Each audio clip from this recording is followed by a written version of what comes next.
Hey everybody, it's review time again, and this is the Reach for the Stars low noise selection box from, well, it doesn't actually tell you who it's from. It's basically TNT Fireworks. TNT I think have been bought out by Chestnut Trading under the brand CT Pyro. So 17 fireworks in the box, one aerial shot tube, one aerial multi-shot, 2 Roman candles, 9 fountains, 3 rockets, a wheel, a launch tube and a safety lighter. They're category F2. And the total box NEC, net explosive content, 186.68 grams. Let's have a look inside. Okay, so there's the little wheel, little orbit wheel with a nail. This is 4 grams net explosive content. We've got 2 fireball candles, 5-shot fireballs, and they are 3.8 grams each. We've then got a couple of tiny, well, 3 little rockets actually in here, called the Silver Dart. They're 5 grams net explosive content each.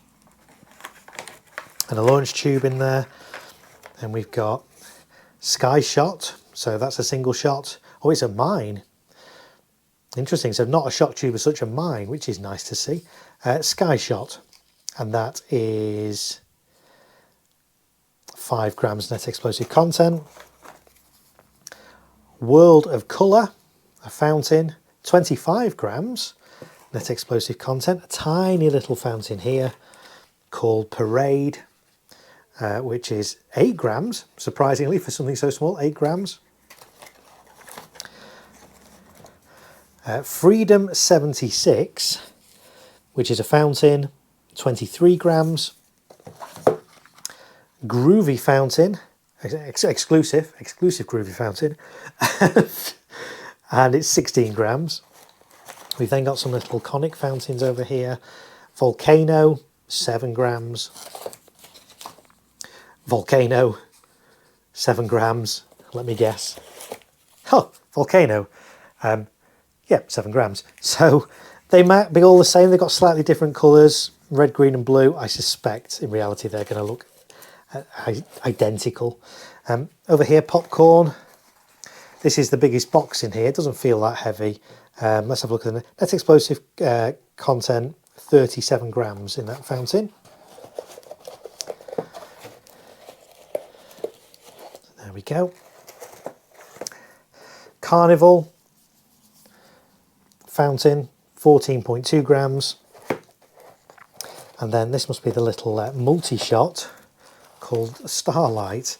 Remove lid before ignition. Let's open the lid and have a little look at this.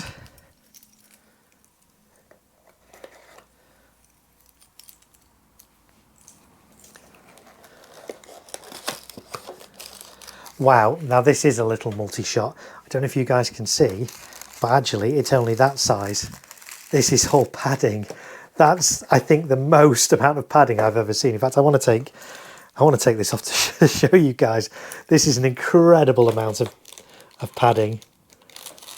Okay, you could argue, yes, it gives it stability so it doesn't fall over, but come on, guys, come on. Look at this.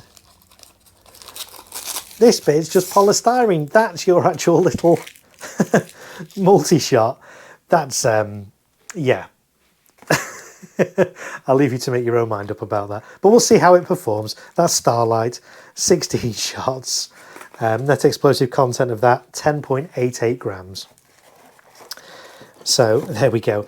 That is the Reach for the Stars low noise selection box from TNT / Chestnut Trading / CT Pyro / what does it actually say? Does it actually say who it is? Yeah, CT Pyro is the official, but it's basically TNT. So there we go. Let's see how this low noise box performs.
crackle for a low noise box.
So what did I think of the Reach for the Stars selection box from TNT/Chestnut Trading/CT Pyro? The 3 small volcano fountains were okay, didn't achieve a particularly great height and were fairly short-lived. The Parade fountain has a slightly better duration, but again didn't achieve a great height. The Orbit wheel was okay for what it was. I did like the little flare bit at the end, but typically this wheel doesn't usually do that. The Carnival fountain was really short-lived, and it kind of almost blew itself out at the end. The Groovy fountain had quite a loud crackle for a low noise selection box, but it had a reasonable height and duration. Freedom 76 and World of Colour, well, I had cross ignition on those, so they both fired together, but one of them certainly had crackle in, and they were both of similar height and duration. The Popcorn fountain was the largest fountain in this box, but this had an extremely loud crackle. And bear in mind that Reach for the Stars is billed as a low noise box. Okay, so yeah, there's no bangs in the box, but Popcorn's crackle was pretty intense and aggressive, so very young children might not like this one. That aside, the fountain did reach a good height and it had a good duration. It was really nice to see a mine in this box too. Typically you don't see those that often in selection boxes these days. It had a lovely vivid green colour to it, accompanied by a loud crackle, and it reached an impressive height. The 16-shot Starlight Cake, that's more polystyrene than actual firework. The purple and lemon pearls in it were nice and vivid, but the pace was erratic and the duration short-lived. The 2 small 5-shot fireball candles, some of the initial shots on one of these barely made it out of the tube, and overall they were nothing special. The silver dart rockets though were the most surprising fireworks in this box. They performed far better than I was expecting, and I wasn't expecting much, but they had a decent bang to them for their size, accompanied by a nice strobe silver effect with a pretty good hang time. Looking at the box overall, there was not a lot of variety in colour, not a great height in a lot of the fountains, and some pretty aggressive crackle in here too, which I personally wouldn't class as a low noise selection box, but I did enjoy the mine and the silver dart rockets. At under £20 for the box, Reach for the Stars certainly wouldn't be my first choice, and there are better boxes available in that sub £20 range. Thanks for watching, and if you enjoyed this video, why not click like and subscribe for more selection box reviews.